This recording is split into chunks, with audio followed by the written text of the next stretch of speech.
22 जुलाई Hezbollah की शामत आई, क्योंकि 22 जुलाई को इजराइल एक बहुत बड़ा ऑपरेशन करने जा रहा है। और जब से यह बात हिजबुल्लाह चीफ को पता चली है, पूरे लेबनान में दहशत छा गई है। पूरी दुनिया ने देखा कि इजराइल ने यमन से कैसे बदला लिया है, और अब 22 जुलाई का दिन इससे भी बड़े हमले का गवाह बन सकता है। लेकिन इस बीच सवाल यह है कि इजराइल के टारगेट पर आखिर इस बार है कौन?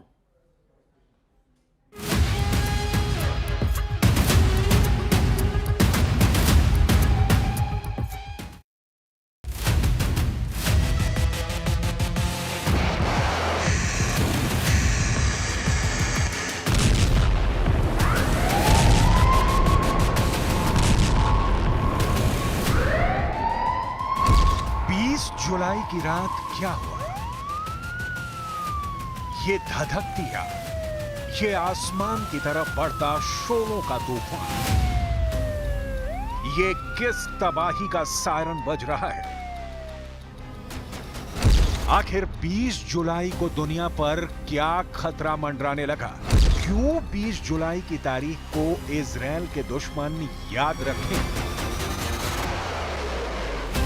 चंद घंटों के अंदर यमन जलने लगा, फिर लेबनान में नेतन्याहू ने बरसाई आग, और जवाब में नसरल्लाह ने फिर जला दिया उत्तरी इजराइल।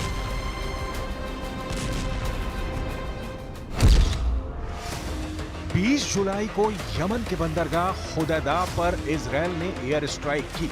20 जुलाई को इजराइल ने लेबनान में हिजबुल्लाह का बड़ा रॉकेट गोदाम बम से उड़ा डाला।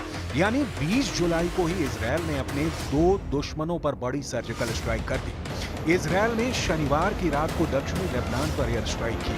टारगेट बना अदलून इलाके में हिजबुल्लाह का हथियार गोदाम, जहां उसने अपने बहुत ही घातक कत्यूशा रॉकेट छुपा कर रखे हुए थे। इस हमले में 3 लोग घायल हुए हैं। इस हमले के बाद बहुत से सवाल उठ रहे हैं, क्योंकि इजराइल की खुफिया एजेंसी ने बहुत ही सटीक इंटेलिजेंस के आधार पर हिजबुल्लाह का रॉकेट गोदाम उड़ाया है।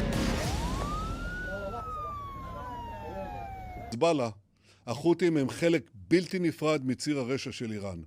ציר זה פועל לא רק נגד ישראל, הוא מאיים על שלום העולם כולו. וישראל מצפה מהקהילה הבינלאומית להגביר את מאמציה נגד איראן וגרורותיה, כדי לבלום את תוקפנותה של איראן וכדי להגן על חופש השיט הבינלאומי. अब सवाल है कि हिजबुल्लाह को कंट्रोल करने वाली लीडरशिप को इजराइल पूरी तरह खत्म कर सकता है। क्या अगला नंबर हिजबुल्लाह के चीफ हसन नसरल्लाह का है? क्या इजराइल के टारगेट पर इस्माइल हानिया भी आ चुका है? क्या इजराइल ने अब एक के बाद एक अपने दुश्मनों को मारना शुरू कर दिया है? हिजबुल्लाह ने कैसे इजराइल की नाक में दम किया हुआ था?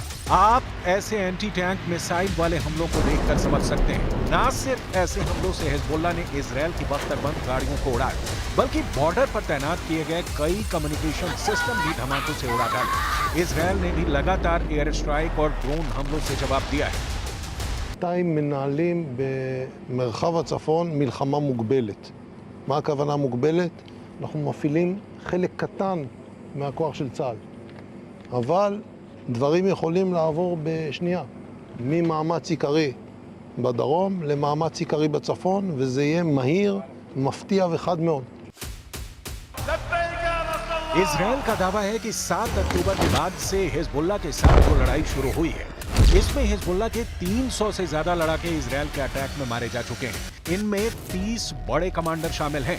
इससे पहले इजराइल हिजबुल्लाह के रॉकेट कमांडर कासिम सकलावी को मार चुका है।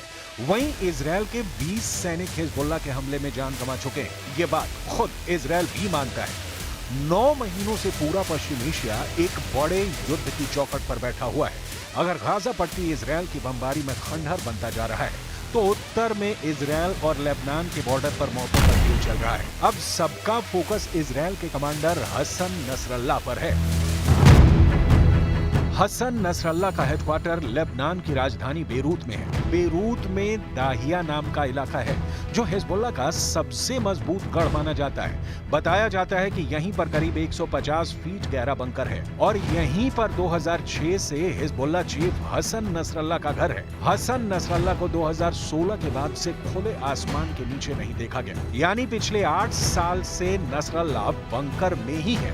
बंकर की सही गहराई और लोकेशन के बारे में सही जानकारी इजरायल को नहीं मालूम। इजरायल इस वक्त गाजा के बाद लेबनान और यमन तीनों मोर्चों पर सुपर एक्टिव है और उसकी नजर अपने तीनों विरोधियों की लीडरशिप पर भी है। यही वजह है कि नसरल्लाह ने इजरायल के बंकर बस्टर बम से बचने के लिए हर कोशिश जारी रखी। इसीलिए हसन नसरल्लाह को पब्लिक के बीच आखिरी बार 2016 में देखा गया था।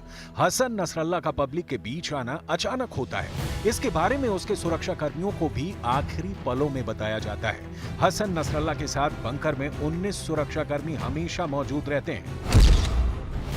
हसन नसरल्लाह के बंकर का दरवाजा कहां से खुलता है, किन गलियों से बंकर तक का रास्ता है, इसके बारे में हिजबुल्लाह के चुनिंदा लोगों को ही जानकारी है और वो हिजबुल्लाह के सबसे खास लोग माने जाते हैं। ऊपर इजरायल के ड्रोन और विमान जरूर मंडराते हैं, लेकिन जमीन के नीचे बैठे नसरल्लाह के बारे में उनको भनक तक नहीं लगती।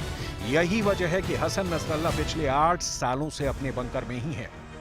इजरायल को हथियार सप्लाई करने वाला अमेरिका और अमेरिका का नाटो गुट भी हिजबुल्लाह को बड़ा खतरा मानता है। यही वजह है कि यूरोप में हिजबुल्लाह के नेटवर्क को तोड़ने की मुहिम जारी है। स्पेन के बार्सिलोना में 3 लोगों को पकड़ा गया है, जर्मनी में 1 को गिरफ्तार किया गया है। ये चारों हिजबुल्लाह नेटवर्क का हिस्सा बताए जाते हैं। आरोप है कि इन लोगों के पास से आत्मघाती ड्रोन के पार्ट्स मिले हैं। देखा जाए तो हिजबुल्लाह वो संगठन है जिसे ईरान से पूरी मदद मिलती है, ठीक वैसे ही जैसे ईरान की मदद से यमन के हूथी विद्रोही लगातार इजरायल को चैलेंज कर रहे हैं। लेबनान में ईरान हिजबुल्लाह को इजरायल के खिलाफ एक बड़े हथियार के तौर पर इस्तेमाल भी करता आया है। हिजबुल्लाह के संबंध हमास से भी मजबूत हैं और यमन के हूथी विद्रोहियों के साथ। हमास तुफाविद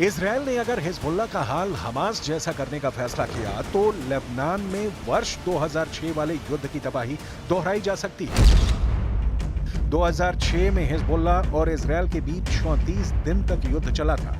तब इजरायल के 121 सैनिकों को मिलाकर 160 लोग मारे गए थे, जबकि हिजबुल्लाह के 250 लड़ाकों समेत लेबनान के 1200 लोगों की मौत हुई थी। यह युद्ध संयुक्त राष्ट्र के दखल के बाद सीज फायर के साथ खत्म हुआ और इजरायल को लेबनान से पीछे हटना पड़ा था।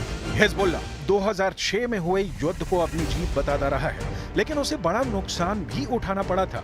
इसलिए अगर इस बार भी हिजबुल्लाह को नुकसान उठाना पड़ा तो समझ लीजिए ईरान को भी बहुत बड़ा झटका लगेगा।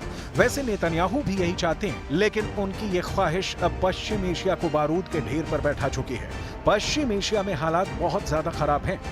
जब यमन और लेबनान पर इजरायल आग बरसाने लगा है, तब ओमान के मुख्य मुस्लिम धर्मगुरु ने बहुत बड़ा बयान दे दिया है।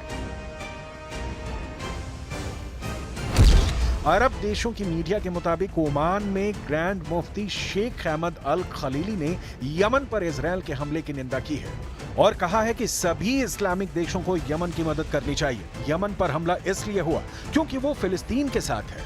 ओमान के धार्मिक नेतृत्व का यमन के साथ आना और कुछ दिनों पहले अरब लीग का हिजबुल्लाह को लेकर रुख बदलना, ये दोनों बहुत बड़े संकेत हैं जो इजरायल को परेशान कर सकते हैं। खबर यह है कि 22 अरब देशों के संगठन अरब लीग, जिसमें सऊदी अरब, मिस्र और यूएई जैसे देश हैं, उसने हिजबुल्लाह पर अपना रुख बदल लिया है। अरब लीग अब हिजबुल्लाह को आतंकी संगठन नहीं मानता। अरब लीग के सहायक महासचिव हुस्सम जकी जब लेबनान के दौरे पर गए थे तो उन्होंने मिस्र की मीडिया को दिए इंटरव्यू में कहा, अरब लीग ने पहले हिजबुल्लाह को आतंकी संगठन माना था, हिजबुल्लाह से हमारी बातचीत बंद हो गई थी। अब अरब लीग के सदस्य मानते हैं कि हिजबुल्लाह पर यह नजरिया ठीक नहीं है। अरब लीग ने 2016 में हिजबुल्लाह को टेरर ग्रुप करार दिया था, लेकिन अब अरब लीग के अंदर हिजबुल्लाह की इमेज बदल गई है। इससे पहले 7 मई 2023 को अरब लीग ने सीरिया को भी वापस अपने गुट में शामिल कर लिया था। हिजबुल्लाह और सीरिया दोनों को हमेशा ईरान का पक्का समर्थन रहा है। ऐसे में क्या अरब लीग के फैसले को ईरान के आगे झुका माना जाए? क्योंकि हिजबुल्लाह कोई देश नहीं, एक मुल्क का मिलिशिया है और उसे लेकर अगर अरब देशों का जहन बदला है तो इसके पीछे क्या ईरान की पावर है?